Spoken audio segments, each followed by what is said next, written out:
जय माता दी दोस्तों, वर्ल्ड बेस्ट मैजिक में आपका हार्दिक स्वागत है।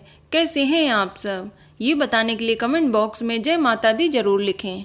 दोस्तों, हरतालिका तीज का व्रत हिंदू धर्म में सबसे बड़ा व्रत माना जाता है। हरतालिका तीज का व्रत भाद्रपद माह के शुक्ल पक्ष की तृतीया तिथि को मनाया जाता है। खास तौर से यह व्रत सुहागिन महिलाओं और कुंवारी कन्याओं द्वारा किया जाता है। इस व्रत को करने से कुंवारी लड़कियों को मनचाहे वर की प्राप्ति होती है, तो वहीं सुहागिन स्त्रियों के सौभाग्य में वृद्धि होती है तथा शिव पार्वती उन्हें अखंड सौभाग्य का वरदान देते हैं। हरतालिका तीज में भगवान शिव और माता पार्वती और भगवान गणेश जी की पूजा की जाती है।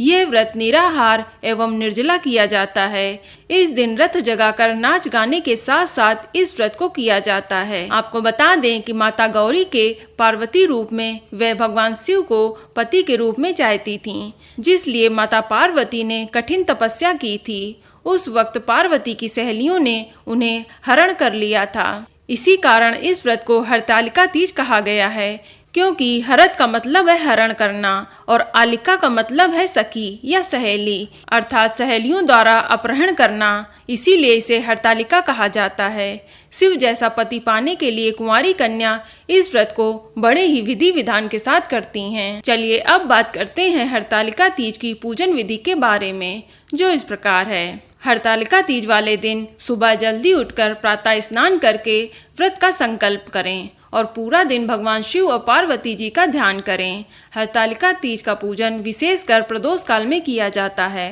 प्रदोष काल अर्थात दिन रात के मिलने का समय। हरतालिका तीज पूजन के लिए आप भगवान शिव, माता पार्वती और गणेश जी की प्रतिमा बालू या रेत तथा काली मिट्टी से अपने हाथों से बनाएं तो अच्छा रहेगा।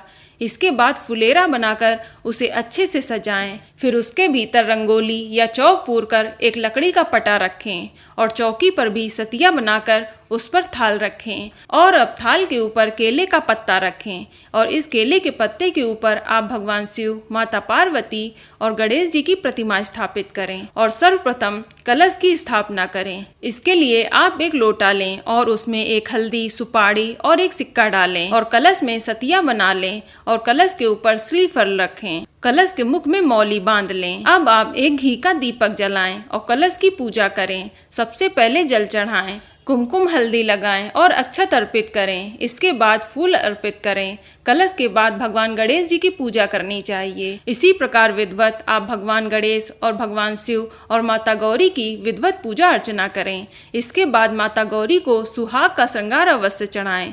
इसके बाद हरतालिका तीज की कथा पढ़नी चाहिए। फिर सभी को मिलकर आरती करनी चाहिए। सबसे पहले आप भगवान गणेश जी की आरती करें, इसके बाद भगवान शिव जी की आरती करें, तत्पश्चात आप माता गौरी जी की आरती करें। पूजा के बाद आप भगवान की परिक्रमा भी अवश्य करें।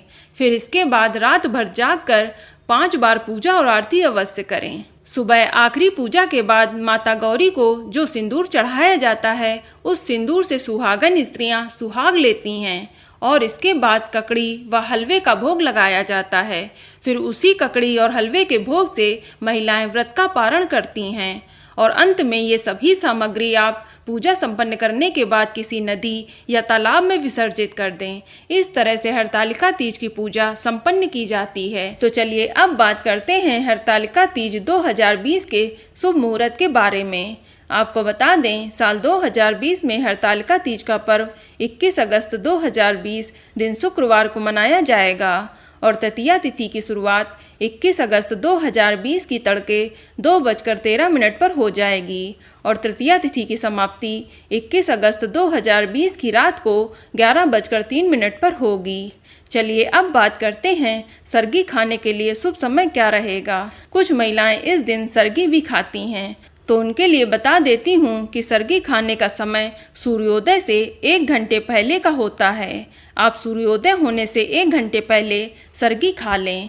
तो आपको बता दें कि 21 अगस्त को सूर्योदय का समय सुबह 5:54 पर रहेगा। इस हिसाब से 1 घंटे पहले यानी सुबह 4:54 से पहले आप सरगी खा लें तो अच्छा रहेगा। और प्रातःकाल पूजा का शुभ मुहूर्त सुबह 5:53 से लेकर सुबह 8:29 तक रहेगा। इस शुभ मुहूर्त की कुल अवधि लगभग 2 घंटे 34 मिनट की रहेगी। और प्रदोष काल पूजा का शुभ मुहूर्त शाम 6:54 से लेकर रात 9:06 तक रहेगा। इस शुभ मुहूर्त की कुल अवधि लगभग 2 घंटा 12 मिनट की रहेगी। और अब बात करते हैं व्रत पारण की। तो आपको बता दें, हरतालिका तीज व्रत का पारण 22 अगस्त की सुबह किया जाएगा।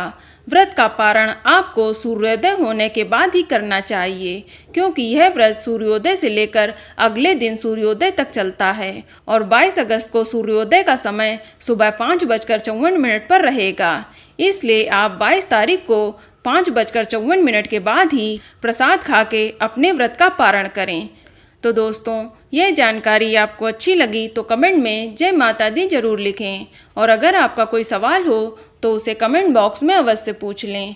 और इस वीडियो को लाइक करें, शेयर करें और साथ ही साथ चैनल को सब्सक्राइब करें। धन्यवाद।